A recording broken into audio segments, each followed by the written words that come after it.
golden ones. Here goes Mufasa. Here goes the monkey guy. I don't know what his name is. Here is Nala. And here's the normal Nala. And here's the normal Mufasa.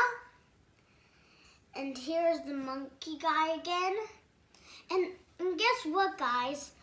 I got the Lion King book. And I got the CD that it comes with. And hold on there, okay?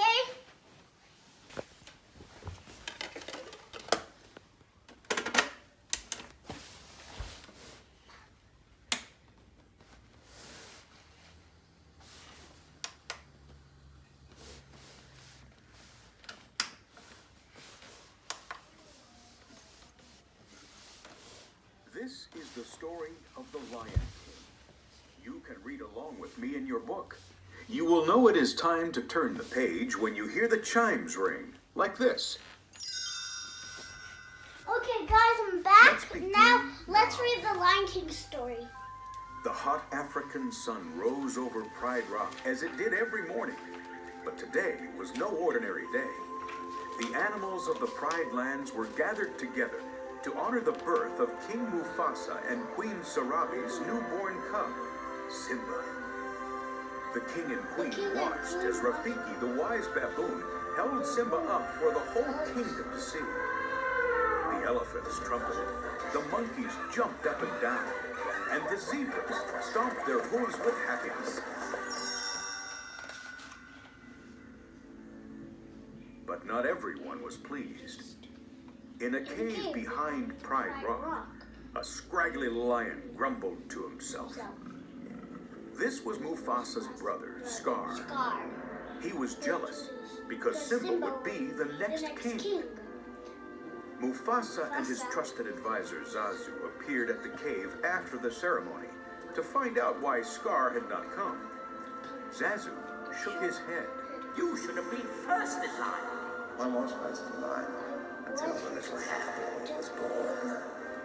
He turned and walked out of the cave.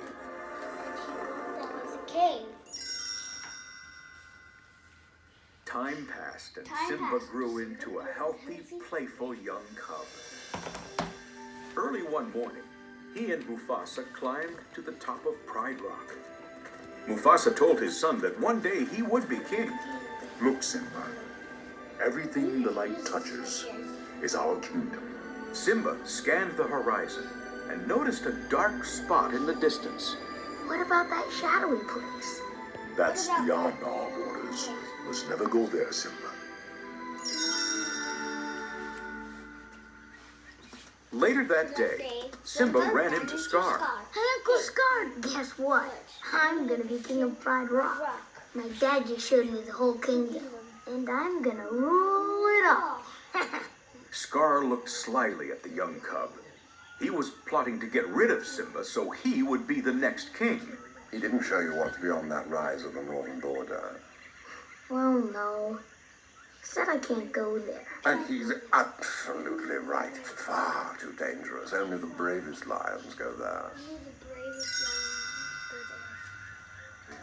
Simba didn't see his uncle's evil trap.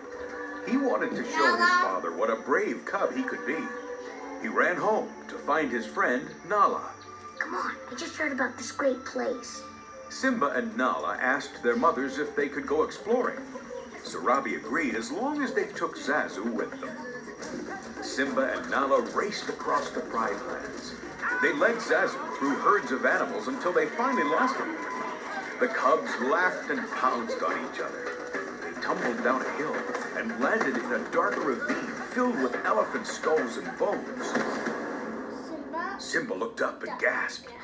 This is it. This is it. We made it. Before the cubs could explore any farther, Zazu tracked them down. We're way beyond the boundary of the Pride Lands. And right now we are all in very real danger. Suddenly, 3 hyenas appeared. They were Banzai, Shenzi, and the always laughing Eddie. They backed the cubs and Zazu into a corner. Just when it looked as if there was no way out, a giant paw appeared and knocked the hyenas over. It was Mufasa. If you ever come near my son again, Mufasa! The frightened hyenas quickly ran away. As they walked home, Mufasa looked at Simba. you deliberately disobeyed me. I'm very disappointed in you. Simba crawled onto Mufasa's back. Dad, we're pals, right? And we'll always be together, right? Simba, let me tell you something my father told me. Look at the stars. The great kings of the past look down on us from those stars. So whenever you feel alone, just remember that those kings will always be there to guide you, and so will I.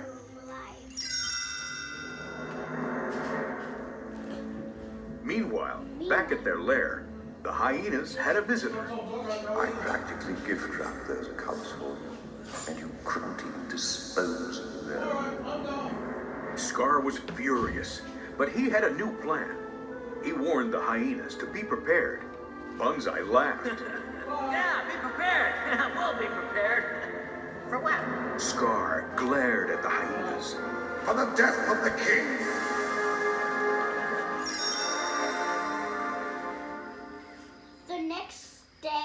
The next day, Scar brought Simba to the gorge, where the wildebeests were grazing. Now you wait here. Your father has a marvelous surprise for you. When Scar was safely away, he signaled to the hyenas. They raced into the gorge and chased the herd of wildebeests towards Simba. Scar ran off to find Mufasa. Stampede in the gorge. Simba's down there. Mufasa jumped into the gorge to find his son. He grabbed Simba and put him on a nearby ledge. But when Mufasa tried to climb out, the rocks crumbled beneath him. He saw Scar standing above him. Brother, help me! Scar dug his sharp claws into Mufasa's paw. Long live the king. Then he let Mufasa go.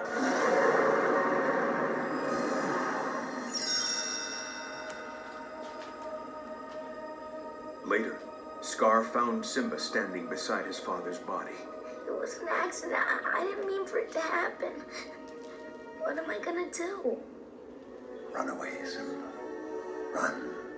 Run away and never return. While Scar returned to rule over Pride Rock, Simba did as his uncle said. He wandered until he could not walk anymore. Finally, he collapsed to the ground.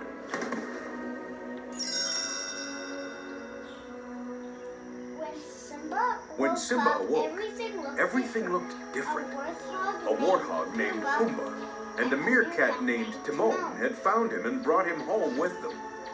Timon explained his motto to Simba. Hakuna Matata. It meant no worries. You gotta put your past behind you. And that is exactly what Simba did. Years passed and Simba grew up. One day he saw a lioness attacking Pumbaa. Simba came to his friend's rescue, but the lioness easily flipped Simba onto his back. Looking up at her, Simba realized that the lioness was his old friend, Nala. Nala was surprised to see Simba. Scar had told everyone that Simba was dead. Why didn't you come back to Pride Rock? You're the king. I'm not the king. Scar is. Simba, he let the hyenas take over the Pride Lands. There's no food, no water. If you don't do something soon, everyone will starve. You're our only hope. But Simba didn't believe he could challenge Scar. I can't go back. That night, Rafiki visited Simba. I know who you are. You're Mufasa's boy. He's alive, and I'll show him to you. You follow old Rafiki. He knows the way. Rafiki led Simba to a nearby pond. Simba looked into the water and saw a lion. That's not my father. It's just my reflection. Rafiki shook his head. He touched his finger to the water, and it began to swirl. Look hard. You see, he lives in you. Suddenly, Mufasa's shape appeared in the clouds. Look inside yourself, Simba. You are More than what you have become. You must take your place in the circle of life. The next morning, Nala The next morning, Nala woke Timon and Pumbaa to see if they knew where Simba was. Just then, the trio heard laughter overhead. It was Rafiki. He told them that Simba had gone back to the Pride Lands to take his rightful place as king. Back at Pride Rock, Scar was fighting with Simba's mother. Suddenly, a mighty roar shook the ground. Scar turned. There, on a rock above him, stood Simba. Scar pounced on Simba, and the two fought. Finally, Scar backed Simba over the edge of a cliff. With his nephew dangling below him, Scar whispered the truth. He was the one who had attacked Mufasa. Anger rushed through Simba's body. He scrambled back onto the rock and pinned Scar. Run. Run away, Scar. And never return. Scar started to slink off, then turned and lunged at Simba. With a swipe of his giant paw, Simba knocked his uncle over the ledge. Scar plunged into the gorge below.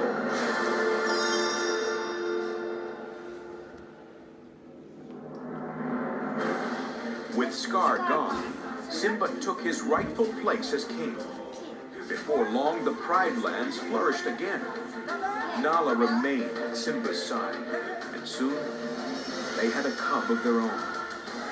As the sun shone down on them, Rafiki held the cub up for the whole kingdom to see. The Pride Lands had a new prince. The circle of life continued on.